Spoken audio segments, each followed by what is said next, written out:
உலா வந்து கொண்டிருக்கின்ற நமது தாளவர் தந்தை அவர்களை இந்த அறுவடை திருநாளில் உங்களது எல்லோருடைய சார்பாகவும் வருக வருக என வரவேற்கிறேன்.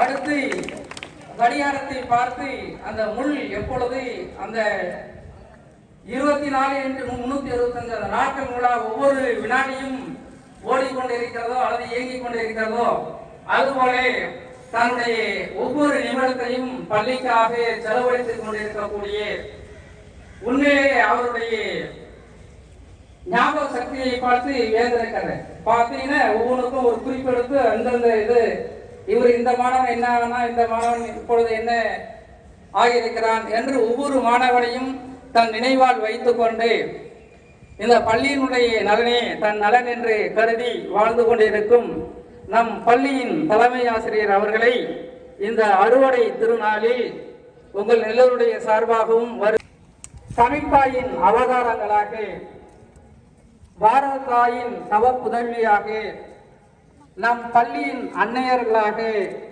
இங்கு மனித தெய்வங்களாக உலாவிக் கொண்டிருக்கக்கூடிய நம் பள்ளி ஆசிரியர்களை இந்த அறுவடை திருநாளில் வருக வருக என வரவேற்கிறேன். அடுத்து கல்வி என்னும் வேள்வியிலேயே தன்னை கற்புறமாக்கிக் கொண்டு ஒவ்வொரு நாளும் கரைந்து கொண்டிருக்கின்ற தனது ஆயுளை மாணவருடைய நலனுக்காக இழந்து கொண்டிருக்கின்ற என்றே சொல்லி வாழ்ந்த இனம் தமிழ் இனம். அத்தமிழ் இனத்தின் தாய் விழாவாம் தமிழர் திருநாளின் பொங்கல் விழாவிற்கு பாட்டெடுப்பை ஏற்றி வைத்து பச்சரிசி சொல்லெடுத்து ஊட்டி வைத்த பானையிலே முந்திரி நெய் போட்டு வைத்து பாட்டெடுப்பை ஏற்றி வைத்து பச்சரிசி சொல்லெடுத்து மூட்டி வைத்த பானையிலே முந்திரி நெய் போட்டு வைத்து செங்கரும்பு சாரெடுத்து செந்தமிழில் தேன் குழைத்து இதோ பொங்கலுக்காக கவிதை பாட வந்துள்ளேன். கல் தோன்றி மண் தோன்றா காலத்தை முன் தோன்றிய மூத்த குடி நம் தமிழ் குடி. தமிழ் மரபுபடி தமிழ் மரபுபடி முதலில் நம் தாய்மொழியாம் அன்னை தமிழுக்கு கவிதையில் பொங்கல் படைப்போமா? அன்னை தமிழே அறிவுலக விதை நெல்லே, அன்னை தமிழே அறிவுலக விதை நெல்லே, முன்னை முது மூத்த மொழிக்கெல்லாம் முதல் சொல்லே. அகரம் போல் சிறந்தவளே, அனைத்துலக மொழிகளுக்குள் சிகரம் போல் நிமிர்ந்தவளே, சிற்றூர்கள் வரும் முன்னே நகரம் போல் வளர்ந்தவளே, நாகரிக பண்பாட்டில் அகரம் போல் உயர்ந்தவளே, நான் வணங்கும் செந்தமிழ். நீ மறுசுமந்து பூக்காமல் மஞ்சம் ஒன்றும் பார்க்காமல் கருசுமந்து சோறாமல் கண்ணி நிலை மாறாமல் இடுப்பு வலிக்காமல் எழில்மேனி சலிக்காமல் படுத்து துடிக்காமல் பத்திய நீர் குடிக்காமல் மாங்காய் கடிக்காமல் மறுத்து வச்சு குடிக்காமல் தாங்கும் எமக்கெல்லாம் தாயாக வந்தவளே. தாயே, நீ மறுசுமந்து பூக்காமல் மஞ்சம் ஒன்றும் பார்க்காமல் கருசுமந்து சோறாமல் கண்ணி நிலை மாறாமல் இடுப்பு வலிக்காமல் எழில்மேனி சலிக்காமல் படுத்து துடிக்காமல் பத்திய நீர் குடிக்காமல் மாங்காய் கடிக்காமல் மறுத்து வச்சு குடிக்காமல் தாங்கும் எமக்கெல்லாம் தாயாக வந்தவளே. நாம் இருவர் நமக்கு ஒருவர், நாம் இருவர் நமக்கு ஒருவர், நாடெல்லாம் வந்த பின்னும் கோமகளாய் கணக்கின்றி குழந்தைகளை பெறுபவளே. மூத்தவன் தொல் காப்பியனை முனிவன் திரு வள்ளுவனை கூத்தனை நற்சாத்தனை செங்குட்டுவனின் தம்பியினை. மூத்தவன் தொல் காப்பியனை முனிவன் திரு வள்ளுவனை கூத்தனை நற்சாத்தனை செங்குட்டுவனின் தம்பியினை. ஏட்டரசனான புகழேந்தி ஜெயம் கொண்டானை நாட்டரசன் கோட்டையிலே நடுகளாய் ஆகிவிட்ட பாட்டரசன் கம்பனோடு பரம்புமலை கபிலனை ஒரு கூட்டுவடி வாக்கி என்னை குழந்தை என பெற்றவளே. ஈரமனம் கொண்டு என்னை ஈர்த்தவளே, சேர்த்தவளே, ஓரவிழி பார்வையினால் ஒளிவெல்லாம் பார்த்தவளே. பாரதியை, அவன் தாசன் பாவேந்தனை, கலைஞரை, கண்ணதாசனை, வாலியை, வலம்புரி ஜானை, வைரமுத்துவை, கவிதை பித்தனை படைத்து என் வீரமிகு பேச்சுக்கு வெள்ளோட்டம் வார்த்தவளே. மொட்டவிழ்ந்த செண்பகமே மூடியில்லா தேன்குடமே, மொட்டவிழ்ந்த செண்பகமே மூடியில்லா தேன்குடமே, கட்டவிழ்ந்த சித்திரமே கவிஞன் நான் உன்னை தொட்டு எழுதும் பொழுது எழுதெல்லாம் சொற்குவியல் பொழிகின்ற தட்டெழுத்து எந்திரமே.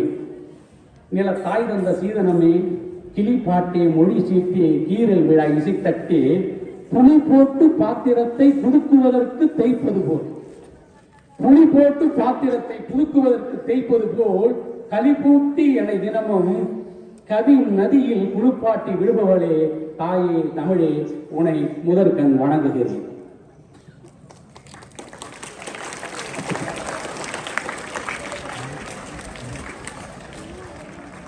பாசமிகு பண்பாளர் நம் பள்ளியின் தாளாளர்.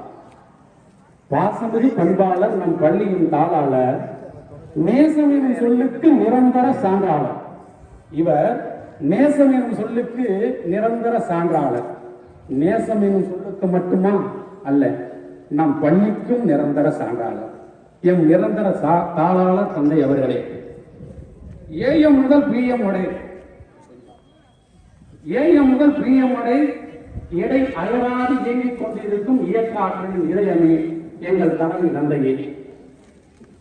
நீங்கள் பசியெடுத்த போதெல்லாம் மா பலா கனி மா பலா வாழை என முக்கணிகளாக ஓடி வந்து உதவி கொண்டிருக்கும் 3 உதவி தலைமை ஆசிரியர்களே, ஆய்வு கொண்டு கற்பிக்கும் ஆசிரியர் பெருந்தகைகளே, அலுவலக ஞானிகளே, தோன்றின் போலோடு தோன்றி வருகின்ற பயிற்சி ஆசிரியர்களே, செய் நிகழ்த்த மாணவ பொன் செல்வங்களே, உங்கள் அனைவருக்கும் உலக தமிழருக்கும் பொங்கல் வணக்கங்கள், தமிழ் புத்தாண்டு வாழ்த்துக்கள். உங்கள் அனைவருக்கும் உலக தமிழருக்கும் பொங்கல் வணக்கங்கள், தமிழ் புத்தாண்டு வாழ்த்துக்கள். பார் முழுக்க தமிழர் கொண்டாடும் திருவிழா. பார் முழுக்க தமிழர் கொண்டாடும் திருவிழா, பால் பொங்கி ஊரோடு நின்றாடும் திருவிழா. பார் முழுக்க தமிழர்கள் கொண்டாடும் திருவிழா, பால் பொங்கி ஊரோடு நின்றாடும் திருவிழா. ஏர் உழவன் வியர்வையினை நினைக்க வைக்கும் திருவிழா, இதயங்களை அன்பால் பிணைத்து வைக்கும் திருவிழா. மார்கழியை வழி அனுப்பி மலரும் தை திருவிழா. மார்கழியை வழி அனுப்பி மலரும் தை திருவிழா, மதுமுகத்தின் சுடர் காட்டி மணக்கும் என்பது திருவிழா. போர் ஒடுங்கி பூமியினை சீர்படுத்தும் திருவிழா.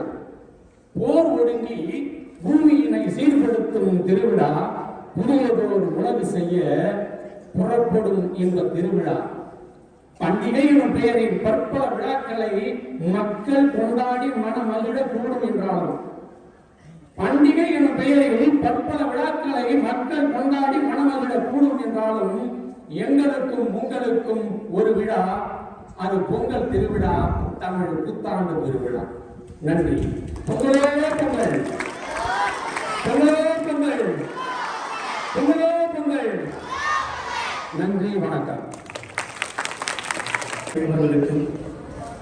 உதவி தலைமை ஆசிரியர்கள் மற்றும் இருபால் ஆசிரியர் பெருமக்கள், பயிற்சி ஆசிரியர்கள், அலுவலக நண்பர்கள், மாணவ கண்மணிகள், உங்கள் அனைவருக்கும் இனிய மாலை வணக்கத்தை கூறி இந்த பொங்கல் திருநாள் வாழ்த்துக்களை தெரிவித்துக் கொள்கிறேன். இந்த பொங்கல் விழா என்பது நன்றி தெரிவிக்கும் விழாதான். இந்த பொங்கல் விழாதான் தமிழர்கள் சிறப்பாக கொண்டாடப்பட வேண்டிய, மிகவும் மகிழ்ச்சிகரமாக கொண்டாடி கொண்டு எந்த ஆண்டுமே கொண்டாடக்கூடிய ஒரு விழா என்றால் அது இந்த பொங்கல் பண்டிகை தான். அதனால்தான் நாம் அதை தமிழர் திருநாள் என்று பெருமையோடு அழைக்கின்றோம். எதற்காக இந்த பொங்கலை நாம் கொண்டாட வேண்டும் என்றால், இயற்கைக்கு நன்றி செலுத்த வேண்டும். இயற்கைக்கு நன்றி செலுத்துவதுதான் இந்த பொங்கல் விழா.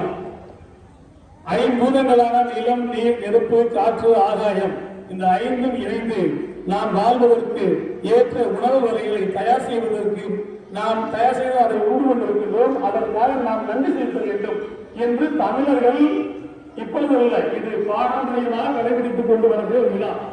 முதல் நாள் பொங்கல் விழா என்று சூரியனுக்கு நன்றி தெரிவிக்கும் முறையில் பொங்கல் வைத்து வழிபட்டு நாம் அதை உண்டு மகிழ்கிறோம்.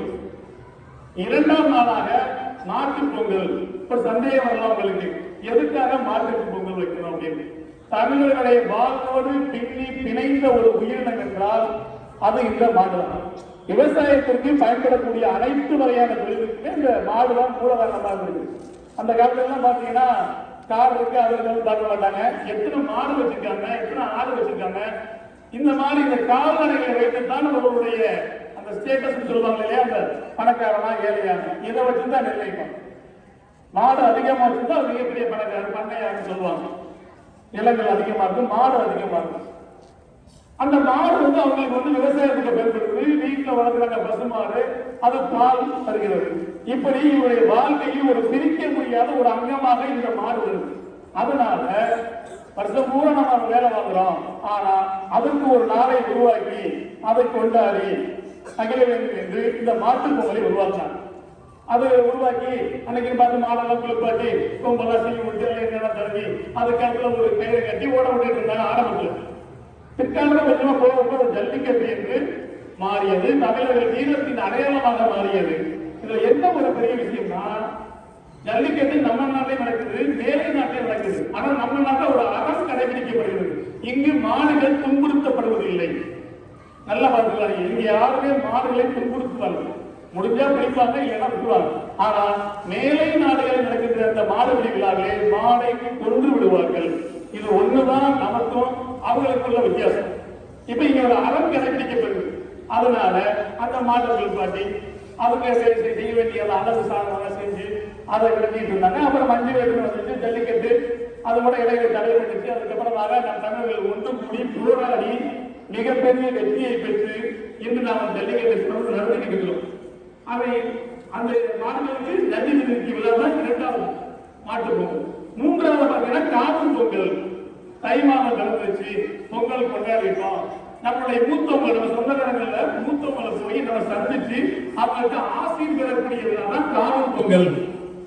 அவர்கள் நம்ம ஆசீர் பெற்று இந்த வரக்கூடிய ஆண்டு சிறப்பாக அமைய வேண்டும் என்று வாழ்த்துங்கிறது பெரியவங்க காலை தொட்டு கும்பிட்டு வரணும். இதுதான் நம்முடைய தமிழருடைய பண்பாடு. நாம இயற்கையாவே நன்றி சொல்லிக்கிட்டு இருக்கோம். யாருக்கு? வானத்துக்கும் பூமிக்கும். நீங்களும் சொல்றீங்க, நானும் சொல்றேன், தினமும் சொல்றோம். ஆனா உங்களுக்கும் தெரியாது எப்படி சொல்லணும். நீங்க தண்ணி குடிக்கும் போது எப்படி குடிக்கிறீங்க?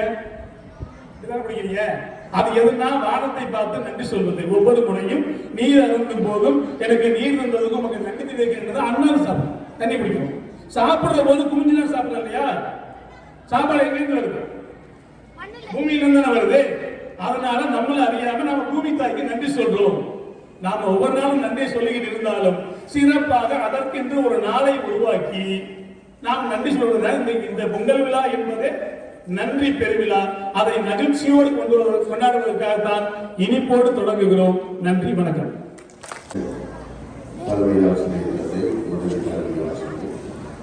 ஆசிரியர்கள், மற்றும் மாணவர்கள் அனைவருக்கும் என்னுடைய அன்பான பொங்கல் வாழ்த்துக்களை தெரிவித்துக் கொள்கிறேன்.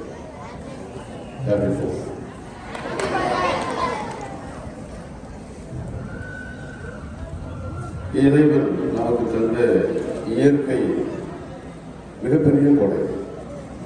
மனிதன் கண்டுபிடித்த விஞ்ஞான சாதனங்கள் எல்லாம் இல்லாமலேயே இயற்கையை வைத்து மனித குலம் வாழ்க்கையை துவக்கியது.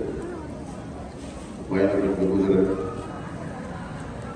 மாடுகள் பால் தரும் மற்றும் மரங்கள் வளர்ந்தரும், பாறை, மர இலைகள் என்று இயற்கையினுடைய அனைத்து கொடைகளையும் கடவுள் நம்முடைய வாழ்க்கைக்கு தந்து உதவினார்.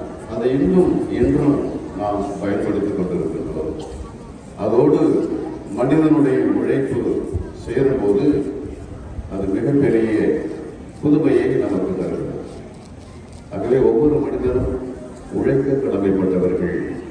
இந்த புனிதர்களுடைய வரலாறு வாசிக்கும் போது அந்த புனிதர்கள் சொல்லுவார்கள், உடல் இருக்கின்ற வரையில் ஓய்வின்றி நாம் ஏதாவது ஒரு வேலையை செய்து கொண்டு உழைத்துக் கொண்டிருக்க வேண்டும் என்று கூறுவார்கள்.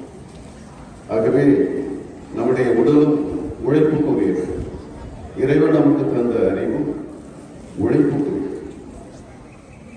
உழைக்கும் போது உடல் வலுப்பெறுகிறது, மன நிறைவை நமக்கு தருகிறது. அறிவை நாம் பயன்படுத்தி அதற்கு பயிற்சி தரும்போது அது வளர்ச்சி அடைகிறது. சோம்பேறியாக இருக்கிறவர்கள் அறிவிலும் உடம்பிலும் முன்னேற முடியாது, அமைதியை இழந்து விடுவார்கள். உடலிலும் அறிவிலும் நாம் உழைக்கும் போது மகிழ்ச்சியும் அடைகிறோம். அதைத்தான் இந்த பொங்கல் விழா நமக்கு நினைவூட்டுகிறது. இறைவனுக்கு நன்றி கூறுவதோடு நாம் அனைவரும் நமக்கு உதவிய பெற்றோர்களுக்கும் ஆசிரியர்களுக்கும் நன்றி கூறுவோம். ஆசிரியர்கள் மாடுகளை பற்றி குறிப்பிடும்போது எனக்கு ஒரு சிறிய புது கவிதை நினைவுக்கு வருது. செய்தித்தாளில் வந்து வாசித்தேன். மாட்டு பொங்கல் போட்டு மாடு கூலிகைக்காரர்கள் நம்மோடு உழைக்கும் சக தொழிலாளி என்று அந்த மாட்டை குறிப்பிடுவார். நம்மகிட்ட காசு கேட்காம நம்மோடு சேர்ந்து உழைக்கும், எந்த புகாரும் கூறாமல் அமைதியோடு நம்மோடு உழைக்கும். ஆகவே அந்த அமைதி உழைப்பும் ஒவ்வொரு மாணவனுக்கும் மனிதர்களுக்கும் மிகப்பெரிய பயனை தரும் என்று இந்த பொங்கல் நன்னாளில் உங்களுக்கு தெரிவித்துக் கொண்டு அனைவருக்கும் மீண்டும் பொங்கல் வாழ்த்துக்களை கூறி விடைபெறுகிறேன். நன்றி. ஆசிரியர் பெருமக்களே, மாணவ செல்வங்களே, உங்களுக்கு இது முதல் பொங்கல் திருநாள். எனக்கு இப்போ 2வது பொங்கல். இது காலையில் காலேஜில் வந்து பொங்கல் விழா வைத்து சிறப்புரை வழங்கிட்டு வந்தேன். இப்போ நம்ம ஸ்கூலில் இப்போ நடத்துகிறோம். நம்மளுடைய முன்னாள் மாணவர்களை பார்க்கும்போது எனக்கு சந்தோஷமாக இருந்தது. ஏனென்றால் அவர்கள் வந்து அனைவரும் வந்து என்னை வந்து பார்த்தாங்க. எனக்கே ஒரு பெரிய மகிழ்ச்சி அந்த காலேஜில் போனது. அன்னை வேளாங்கண்ணி காலேஜில் தான் சொல்கிறேன். ஸோ அவங்க சொல்லும்போது டிசிப்ளினாக இருக்கிறாங்கன்னு சொல்லும்போது இன்னும் சந்தோஷமாக இருந்தது. அவங்க அது மட்டும் இல்லாமல் ஸ்போர்ட்ஸில் நம்ம மாணவர்கள் தான் அங்கேயும் போய் சாதிக்கிறாங்க. ஸோ அந்த வகையில் நம்முடைய மாணவருடைய பெருமையை இந்த நேரத்தில் நான் சொல்லி தான் ஆகணும். அதுக்காக பெருமை அடைகின்றேன். பொங்கல் அப்படின்னு சொல்லும்போது எனக்கு ஞாபகத்துக்கு வருவது, உழவுக்கும் தொழிலுக்கும் வந்தனை செய்யணும். நாம் சாப்பிட்ற சோத்தில் நம்ம கை வைக்கிறோம் அப்படின்னா அது காரணம் யார்? சேத்துல வந்து அந்த உழவர்கள் கை வைக்கிறதுனால தான். இல்லாட்டி நமக்கு உணவு கிடைக்காது. அதனால தான் நம்ம சத்துணவு சாப்பிடும்போது நிறைய உணவுகளை நீங்கள் வந்து போடும்போது அப்படியே உயிர் போகிற மாதிரி இருக்கும். ஒவ்வொரு உணவும் வந்து பருக்கையும் அது கடவுளால் கொடுக்கப்பட்டது. ஸோ அதை அறுவடை செய்து அதை களத்தில் சேர்த்து மீண்டும் அதை கொண்டு வந்து சேர்க்கறதுக்குள்ள அந்த உழவர்கள் படுகின்ற பாடு மிகவும் வேதனைக்குரியது. அதுவும் அதே விலைக்கு கிடைக்காது. அப்படிப்பட்ட சூழ்நிலையில் அந்த உழவர்கள் கொடுத்த அந்த உணவை உண்கின்ற போது ஒவ்வொரு முறையும் இறைவனுக்கு நன்றி செலுத்திவிட்டு உண்ண வேண்டும். சில பேருக்கு அந்த பழக்கமே இல்லை. நிறைய பேர் பார்க்குறேன், உணவு உண்ணும்போது அவர்கள் ஜெபம் சொல்லி ஜெபிக்கிறது இல்லை. வீட்லையும் அப்படிதான் சரின்னு நினைக்கிறேன். இன்னிலேருந்தாவது அந்த பழக்கத்தை வைத்துக்கணும். சாப்பிடும் போது உங்களுடைய கடவுளுக்கு நன்றி செலுத்திட்டு அப்புறம் நீங்கள் உணவு உண்ண ஆரம்பிக்கணும். இது நல்ல பழக்கம். வெளிநாட்டில் அதெல்லாம் எல்லாரும் ஃபாலோ பண்ணுறாங்க. சின்ன குழந்தை கூட ஜெபம் சொல்லிட்டு தான் உணவுலே கை வைப்பாங்க. செய்யலாமா? இந்த பொங்கல்லேருந்து அதை ஆரம்பிக்கலாமா? நான் உங்கள் வீட்டுக்கு ஃபோன் பண்ணி கேட்பேன், உங்கள் பையன் சாப்பிடும்போது ப்ரேயர் சொல்லிட்டு சாப்பிட்றான்னு கேட்பேன். கேட்கலாமா? சரி, அதை வைத்துக்கணும். அடுத்தது வந்து ஒரு வீட்டில் பிறந்த நாள் நடந்தது. பாட்டிக்கு, வேற யாரும் பாட்டிக்கு பிறந்த நாள்னா யார் எடுத்து செய்வார்? எல்லாரும் பேர குழந்தைகள், நம்ம மகன் எல்லாரும் சேர்ந்து பாட்டிக்கு புடவை கிஃப்ட்லாம் எடுத்து அவங்க ஜோடிக்குலாம் வைக்கிறாங்க. அப்போ பாட்டியை வந்து அந்த கேக் வெட்டுறதுக்காண்டி அந்த வீட்டு பாட்டியை கூப்பிட்றாங்க, பேர குழந்தைங்க எல்லாரும். ஆனால் பாட்டி வரமாட்டேங்கிட்டாங்க. ரொம்ப இதாக இருந்தாங்க, இல்லை சோகமாக இருக்காங்கன்னு சொல்லிட்டு மறுபடியும் போய் எல்லாரும் அழுத்தி கேட்குறாங்க, வாங்க பாட்டி கேக் வெட்டுன்னு சீக்கிரம் வாங்கன்னு கேட்குறாங்க. வர முடியாது அப்படிங்கிறாங்க. எது குறை வச்சுருந்தா சொல்லுங்கள் பாட்டி, நாங்கள் செய்கிறோம் அப்படின்னாங்க. அப்போவும் அந்த பாட்டி வர மாதிரி இல்லை. எனக்கு நீங்கள் கொண்டாடுறதெல்லாம் பார்த்தா எனக்கு மாட்டுப்பொங்கல் ஞாபகம் வருது அப்படின்னாங்க. மாட்டுப்பொங்கலா அப்படின்னு எல்லாரும் கேட்டாங்க. ஆமாம், மாட்டுப்பொங்கல் அன்னைக்கு என்ன செய்வோம்? மாடு அன்னைக்கு தான் குளிப்பாட்டி அதுக்கு என்ன செய்வோம்? கொம்பெல்லாம் சீவி பெயிண்ட் அடித்து அதுக்கு என்ன பொங்கல்லாம் வைத்து அங்கே கரும்பெல்லாம் கட்டி நாங்கள் ஓட விடுவீங்க. அன்னைக்கு மட்டும் அதை மகிழ்ச்சியாக வச்சுருப்பீங்க. அடுத்த நாள் எங்கே கொண்டு போவீங்க? அந்த மாடை திரும்ப வயலுக்கு கொண்டு போவீங்க. நான் பாரு, ஒரு நாளும் நான் அடுப்பங்கரையில் இருக்கிறேன், வீட்டில் உள்ள வீட்டு வேலையெல்லாம் செய்கிறேன், அங்கே வெளியில் இருக்கிற வேலை செய்கிறேன், பாத்திரங்கள் எல்லாம் செய்கிறேன். ஒரு இடத்துல சோகமாக அமைதியாக உட்காந்துருக்கிறேன். ஆனால் யாராவது வந்து டெய்லி என்கிட்ட யாராவது பேசுனீங்களா? யாராவது டெய்லி வந்து எனக்கு உதவி செய்கிறீங்களா? எனக்கு வேண்டிய தேவையை ஏதாவது உதவி செஞ்சீங்களா? அப்படி செய்யாத போது இந்த ஒரு நாள் மட்டும் என்னைய கொண்டாடி இதில் வந்து நான் அதை வந்து பெருமையாக எடுத்துக்கொள்ளலை அப்படின்னு சொல்லும்போது அப்போது தான் வீட்டில் உள்ள எல்லாரும் உணர்ந்தார்கள், நம்ம பாட்டியை இவ்வளோத்தும் தனிமைப்படுத்தி விட்டோமே, பாட்டியை டெய்லி கொண்டாடணும், டெய்லி நம்ம பொங்கலாக நாம் கொண்டாடணும் அப்படிங்கிறது தான் அந்த பாட்டி கேட்டுட்டாங்க. இது ஒரு கதையாக இருந்தாலும் அதை நான் உங்களுக்கு சொல்ல விரும்புகிறேன். ஏதோ ஒரு வருஷம் கொண்டாடணும் அப்படிங்கிறது மாதிரி இல்லாமல் இந்த பொங்கல் வந்து ஒரு அடையாளத்தை காட்டுது. உங்களுக்கு தெரியும், ஜல்லிக்கட்டு இல்லை என்று சொன்ன போது மெரினா கடற்கரையிலே அனைத்து இளைஞர்கள் எழுந்து வெகுண்டு எழுந்து தன்னுடைய செல்போனை போன் பேசுறதுக்கு மட்டும் தான் பயன்படுத்துவது இல்லாமல் விடிய விடிய அந்த போனை அங்கே தூக்கி பிடித்து நிறுத்தி கொண்டு எங்களுக்கு ஜல்லிக்கட்டு வேண்டும் என்று போராடி பெற்ற சுதந்திரம் போல் பெற்றுக் கொடுத்தார்கள். ஸோ அதுக்கு காரணம் யாருன்னா இந்த தமிழ் உணர்வு இருந்த அந்த இளைஞர்கள் தான். ஸோ அந்த உணர்வை நாம் பெற்றுக்கொள்வோம். நல்லா நம்ம பல மொழிகளை நாம் கற்றுக்கொண்டாலும் அங்கே சுத்தமாக தமிழை பேசுவதற்கு கற்றுக்கொள்ள வேண்டும். கலப்பினம் இல்லாமல் தமிழை பேச கற்றுக்கணும். அதே போல மற்ற இடங்களில் சொல்லும்போது அம்மா அப்பாவை தமிழில் சொப்பிட்டு அழைப்பதை கற்றுக்கணும். மம்மி டேடிங்கிறது தான் அந்நிய சொல் என்பதை அவர் உணர்த்த வேண்டும். அவை பிற மொழியை கற்றுக்கொண்டாலும் தமிழிலும் நாம் சிறந்து விளங்க வேண்டும் என்பதுதான் இந்த விழா நமக்கு எடுத்து சொல்கிறது. நம்முடைய அடையாளத்தினுடைய விழாவை இன்று நாம் சிறப்பித்திருக்கிறோம். அவை தமிழர்கள் அனைவரும் நாம் ஒன்றிணைந்து நாம் பல இனங்களாக இல்லாமல் ஒரே இனமாக காட்டுகின்ற ஒரே விழா இந்த தமிழர் திருநாள் தான். தமிழர் என்ற நிலையில் நாம் அனைவரும் ஒன்று என்பதை நிரூபிக்கின்ற விழா என்பதால் இது மிகவும் பெருமைக்குரிய விழா. அப்ப இந்த விழா வந்து சும்மா சாதாரணமாக நம்ம கொண்டாடிட்டு இருந்தோம். சும்மா தமிழ் ஆசிரியர் மட்டும் சேர்ந்து கொண்டாடி வைத்தார்கள் 2 ஆண்டுகளாக. இது எல்லோரும் பெருவாரியாக நீங்களும் அதில் பயன்பெற வேண்டும், எல்லாரும் அதில் பங்கெடுக்கணும்னு சொல்லிட்டு இந்த ஆண்டு எல்லோரையும் பங்கெடுக்கின்ற வகையில் இந்த விழாவை அமைத்திருக்கிறார்கள். அது ஏற்பாடு செய்த நம்முடைய ஆசிரியர்கள் மற்றும் நம்முடைய மூத்த ஆசிரியர்கள், சிறப்பாக நம்முடைய உதவி தலைமை ஆசிரியர்கள், நம்முடைய செக்ரட்டரி மற்றும் எல்லோருமாக இணைந்து இதை செய்திருக்கிறார்கள். திடீரென்று அமைந்தது. இப்படிலாம் சொல்லி அதுக்கு ஒரு கூட்டம் போட்டு அப்படிலாம் இந்த விழா அமையவில்லை. சும்மா வாய்மொழியாக சொன்னது இவ்வளவு அருமையான விழாவாக அமைந்தது. அவை இதற்கு அழைத்த போது தாராளத்தினுடைய உடனடியாக வந்து காலையிலும் சரி இப்பொழுதும் வந்து உங்களை மந்திரித்து சென்றிருக்கிறார்கள். அவர்களுக்கு நன்றி சொல்ல கடமைப்பட்டிருக்கிறேன். மற்றும் உங்களுக்கு ஆசை தான், நீங்கள் பொங்கல் விழாவுக்கு கலர் ட்ரெஸ் போட்டு வர சொல்லலாம்னு ஆசை தான். ஆனால் என்னென்னா நமக்கு ரூல்ஸ் இல்லை. மாணவர்கள் கலர் ட்ரெஸ்ஸில் வரக்கூடாதுன்னு ரூல்ஸ் போட்டாங்க. இல்லை என்றால் உங்களை நான் வரவைத்திருந்திருப்பேன், வேஷ்டி கட்டிக்கு கூட வர சொல்லியிருந்திருப்பேன். இதனால் அதை பொறுத்தருமாறு கேட்டுக்கொண்டு உங்கள் அனைவருக்கும் பொங்கல் நல்வாழ்த்துக்களை தெரிவித்து விடைபெறுகிறேன். நன்றி, வணக்கம். அவரது பணியை நான் ஏற்றுக்கொள்கிறேன். என்றன்றைக்கு ஒன்றாருக்கும் என்று வள்ளுவர் பெருந்தகை அன்றைக்கு ஒரு அதிகாரத்தையே ஒதுக்கி இருக்கிறார். நாம் சில மணித்துளிகளை ஒதுக்குவதில் தவறில்லை. அன்பார்ந்த மாணவர்களே, இன்றைய தமிழர் திருநாளாம் பொங்கலை மிக சிறப்பாக கொண்டாடுவதற்கு நமக்கு அனுமதி அளித்து இந்த நிகழ்விற்கு தலைமை ஏற்று பொங்கல் தொடங்கும் முன்பாக வருகை தந்து பொங்கலை ஆசீர்வதித்ததோடு இப்பொழுது பொங்கல் விழாவிற்கு தலைமை ஏற்று சிறப்பித்துக் கொண்டிருக்கக்கூடிய நமது நகைசால் தாளாளர் தந்தை அவர்களுக்கு நமது அனைவர் சார்பாகவும் நெஞ்சார்ந்த நன்றியினை தெரிவித்துக் கொள்கிறோம். தொடர்ந்து எப்பொழுதுமே பரபரப்பாக இயங்கிக் கொண்டிருக்கிற நமது தந்தை அவர்கள் இன்று பல்வேறு பணிச்சுமைகளுக்கு மத்தியிலும் இந்த பொங்கல் விழாவிலை முன்னிலை வகித்து அழகான ஒரு வாழ்த்துறையையும் ஆசிரியரையும் நமக்கு வழங்கியிருக்கிறார்கள். தலைமை ஆசிரியர் தந்தை அவர்களுக்கு நமது தமிழால் நெஞ்சார்ந்த நன்றியினை குறித்தாக்கிக் கொள்கிறோம். உடன் ஒத்துழைத்துக் கொண்டிருக்கக்கூடிய முதுகலை உதவி தலைமை ஆசிரியர் அவர்களுக்கும் வரவேற்புரையை அழகு தமிழால் வழங்கிய பட்டதாரி உதவி தலைமை ஆசிரியர் அவர்களுக்கும் நமது மனமார்ந்த நன்றியினை குறித்தாக்கிக் கொள்கிறோம். தொடர்ந்து மாணவர்களுடைய செவிக்கு இனிய அழகான ஒரு கவிதையினை நமக்கு வழங்கிய அறிவியல் ஆசிரியர் தமிழாசிரியராக அவதாரம் எடுத்து மிக சிறப்பாக அந்த கவிதையினை வாசித்தார்கள். அந்த தமிழ் உரையாடல் தமிழ் செவிக்கு இனிமையாக இருந்தது. ஆசிரியர் திரு பிரபு அவர்களுக்கு நமது மனமார்ந்த நன்றி.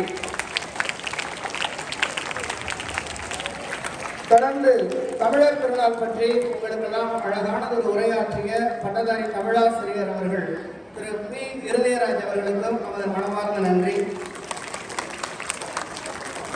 இந்த நிகழ்வுகளுக்கெல்லாம் சிறப்பாக அமைவதற்கு வழங்கும்போது ஒளியை மிக சிறப்பாக அமைத்துக் கொடுத்த பட்டதாரி ஆசிரியர்கள் திரு விமல் மற்றும் திரு தாமஸ் அவர்களுக்கும் அவர்களுடைய குழுவினருக்கும் நமது மனமார்ந்த நன்றி. எந்த ஒரு நிகழ்விற்கும் மேடை ஒரு முதன்மையாளராக இருக்கிறது. அந்த வகையிலே மிக சிறப்பானது ஒரு மேடை அலங்காரத்தையும் பொங்கல் ஓவியத்தையும் வரைந்து கொடுத்த நம் பள்ளியினுடைய அருள்மிகு ஓவிய ஆசிரியர்கள் திரு கிறிஸ்டோபர் மற்றும் திரு ஆர்பர்ட் அவர் இருவருக்கும் நமது இதய நன்றி. இந்த பொங்கலை மிக சிறப்பாக அங்கே வாசலிலே பொங்கலிட்டு வண்ண கோலமிட்டு இன்றைய நாளில் பொங்கல் வைத்த அனைத்து ஆசிரியை உள்ளங்களுக்கும் நமது மனமார்ந்த நன்றி. அதற்கு உதவிய பணியாளர்களுக்கும் நமது நெஞ்சார்ந்த நன்றி. கோலம் முதல் அனைத்து அலங்கார பணிகளையும் செய்த நமது பயிற்சி ஆசிரியர்கள் மற்றும் பயிற்சி ஆசிரியர்கள் மாணவர்களுக்கும் நமது மனமார்ந்த நன்றி. நிகழ்வுகளை வெகு அழகாக தொகுத்து வழங்கிய நமது பட்டதாரி தமிழாசிரியை திருமதி மெஜஸ்டி கண்மணி அவர்களுக்கும் நமது மனமார்ந்த நன்றி. விழா ஏற்பாடுகளில் வேர்களாக இருந்து பல்வேறு வகையிலே ஒத்துழைத்த அத்துணை ஆசிரியர் பெருமக்களுக்கும் தன்னார்வ அமைப்புகளை சார்ந்த மாணவர்களுக்கும் நமது நெஞ்சார்ந்த நன்றி. நிறைவாக இதுகாரும் பொறுமை காத்து விழா சிறக்க ஒத்துழைத்த அன்பு மாணவ கம்பெனிகளான உங்களுக்கும் நன்றி கூறி இடமமைகிறேன். நன்றி, வணக்கம்.